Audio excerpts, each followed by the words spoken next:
Wednesday drive, and let's just jump across to the Wacker and chat to our good mate in Jacob Landsmeer, who's been there all day today, and there's some positive signs out of this WA camp. JL, good afternoon to you. Afternoon, Seb. Marty, nice to hear your dulcet tones on a Wednesday. Beautiful day here in Perth, isn't it? Lovely to see the racing at Belmont and lovely to see the cricket here at the Wacker as well. Cooper Connolly has just been taken by Marnus Labuschagne, run out, 7, gone. What's happened? Mix-up. Yeah, terrible mix-up. Cam Green didn't want the second, Connolly did. Green only needs about 5 steps to get down the other end, being such a tall man, but he didn't think there was 2, and yeah, unfortunately, Connolly's just run himself out, and Cam Bancroft gifted his wicket a few moments ago too. So Queensland have been gifted 2 key wickets, but Cameron Green's still there and looking pretty good. Okay, he's 44 not out at this time. Bancroft, though, once again, he is looking good, as you mentioned. 76 for him today, but what happened with that wicket to Swepson? Mitch Swepson bowled a really slow, almost back-of-the-hand leg break, and Bancroft charged down thinking he could hit it to the moon. Unfortunately, he didn't get under it. He just tipped the catch to mid-on. Labuschagne took a catch, so he's been in the game the last little while with the run out of the catch as well. Yep. And Bancroft's very solid innings came to an end. But yeah, he's in good form after a tough start to the year, 100 against South Australia and 76 here today. Played well. Yeah, has been in good form. So Cam Green's in there, 44 not out. Who is in next? Inglis coming in, Josh? Yep, Josh Inglis is just facing his first couple of balls now. He's yet to score, but he'll be busy. He'll play his shots. He'll get on with the job for WA today. 390 though for Queensland. It's a good innings for them. It was, yeah. Matty Renshaw played really well, made 100. His second 100 of the season. Labuschagne got 50. Young player called Lockie Hearn batted really well for Queensland. He got 87. He was last out. And 4 wickets for Cameron Gannon for WA. But, 390. WA won the toss and bowled. They would have been banking on knocking over Queensland for under 200, I reckon. So Good score for the Bulls, but WA's response is going okay. It sort of feels like it's in the balance. Queensland probably just ahead at the moment. In the balance, I like that. It's sort of teetering a little. Let's sort of talk test match cricket out of this match. First off, what did the form of Marnus Labuschagne look like? He's been in wonderful form so far this season. He made 50. Was it a good, solid 50 off 87 balls?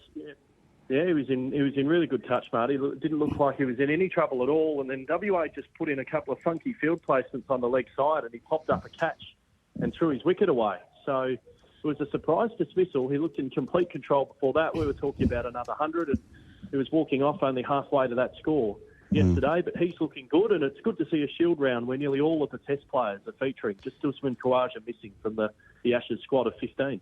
Now, what about Sean Abbott? He's been ruled out. Hazelwood, are you sure that he'll be included into that Test team next week?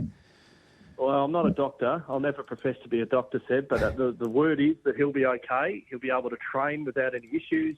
I was just reading a quote, actually, before you guys called from Steve Smith, who said he told him to get off the field. He was just feeling a little tight in the hamstring, told him to get off and get assessed.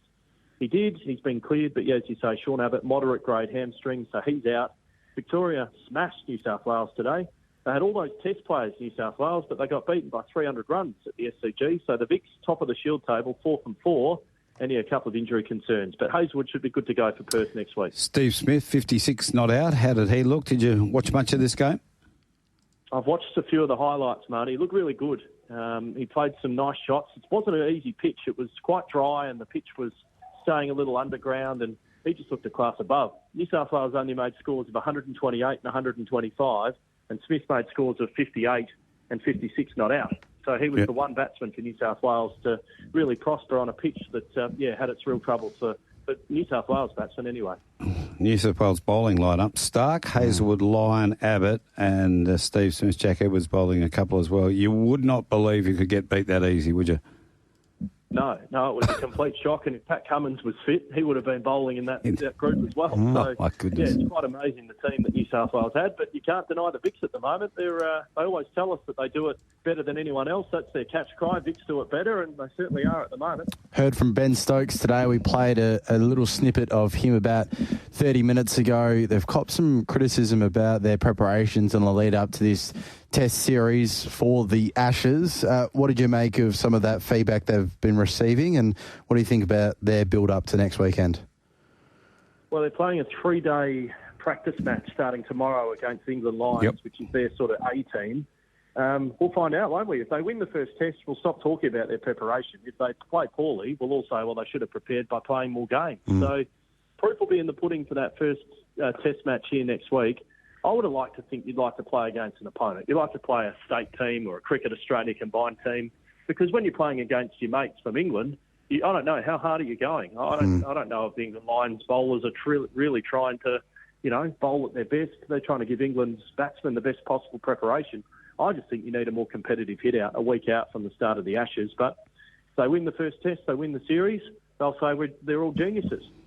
Do they have to do they have to not lose the first test? And let's be honest, probably every match, if the weather conditions are good, will be a result, you would think. So can they lose the first test and still win the series, the English, or have to win this first test to win it?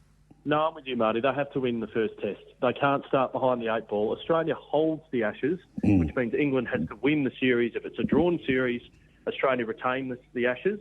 So England need to get ahead, and then they can dictate what the series looks like. England say they don't play for draws, so they're going for wins or losses, and they need to win this first test. I reckon they'll go all out with their pace attack, and they'll try and blast Australia out here in Perth in bowler-friendly conditions. And if they don't win the first test, if Australia goes 1-0 up, I don't think Australia will look back from there.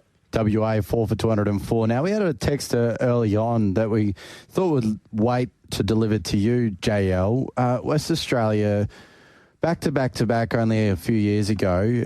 Last year last, sitting currently last on the table right now. What's happened to WA cricket? Yeah, it's a valid question because it's pretty much got the same squad that won those 3 titles.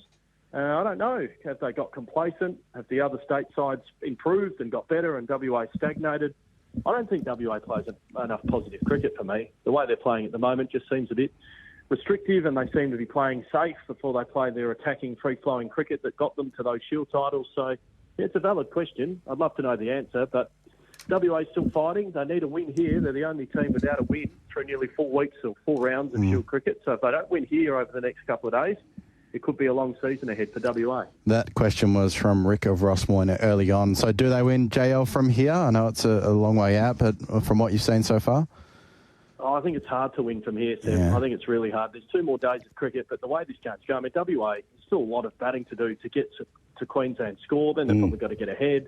Yeah, it'd have to go deep into day 4, and they'd have to do an awful lot right. I would suggest this is either going to be a draw or a Queensland win. And if it's a Queensland win, Queensland hasn't won here since March 2013 in Perth in a Shield game. So it's been a long time between drinks. I don't know what you two were doing in 2013. I was still a uni student, but it's been a long time since they tasted success here in Perth.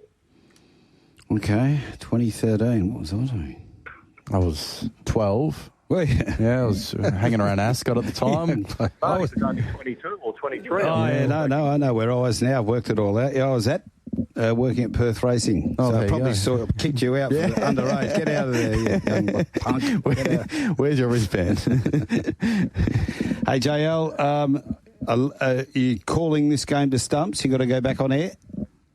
I'm happy talking to you blokes if you're just trying to fill some airtime. No, we got the great man, short man, to come on as well. I can go back and call some cricket, or I can chat to you guys. Go call some cricket. Any today at Belmont? Oh, it's been a terrific day's racing at Belmont. Yeah, they unearthed probably 4 or 5 horses that won there today will be Saturday winners, and that doesn't happen too often at the midweeks, but it was a stellar day's racing, that is for sure.